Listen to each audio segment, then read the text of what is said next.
చరణ్ అన్నని కలవడం జరిగింది. నాకు చరణ్ అన్న, పవర్ స్టార్ అన్న, లైక్ చిరంజీవి గారు అన్న లైక్ చాలా చాలా ఇష్టం.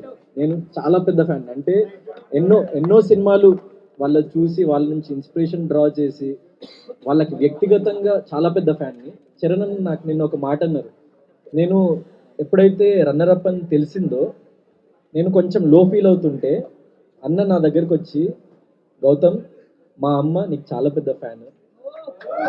మా అమ్మ ప్రతిరోజు తప్పకుండా బిగ్ బాస్ చూస్తుంది. నేను ఎంత అలసిపోయి ఇంటికి వచ్చినా దారా ఇది జరిగింది నీకు చూపిస్తా అని చెప్పేసి నన్ను తీసుకొని కూర్చోబెట్టి అప్పుడప్పుడు కొన్ని ఎపిసోడ్స్ చూపిస్తుంటుంది.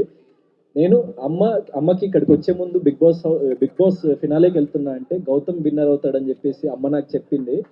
సో ఏం పర్లేదు, నీకు ఒక గుర్తింపు నువ్వు సంపాదించుకున్నావు, నీకు ఒక సెక్టర్ ఆఫ్ ఆడియన్స్ నువ్వు సంపాదించుకున్నావు, నువ్వు ఏం దిగులు చెందకు, నువ్వు లైఫ్లో షైన్ అవుతావు అని చెప్పేసి చరణ్ అన్న చెప్పిండు. దానికి I'm very very happy.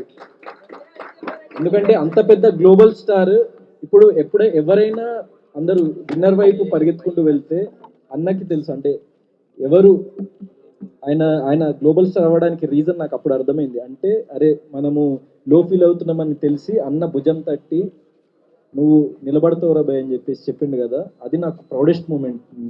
And at the same time Nag సార్కి వెరీ వెరీ థ్యాంక్ యూ. ఎందుకంటే అది నిన్న టెలికాస్ట్లో రాలేదు.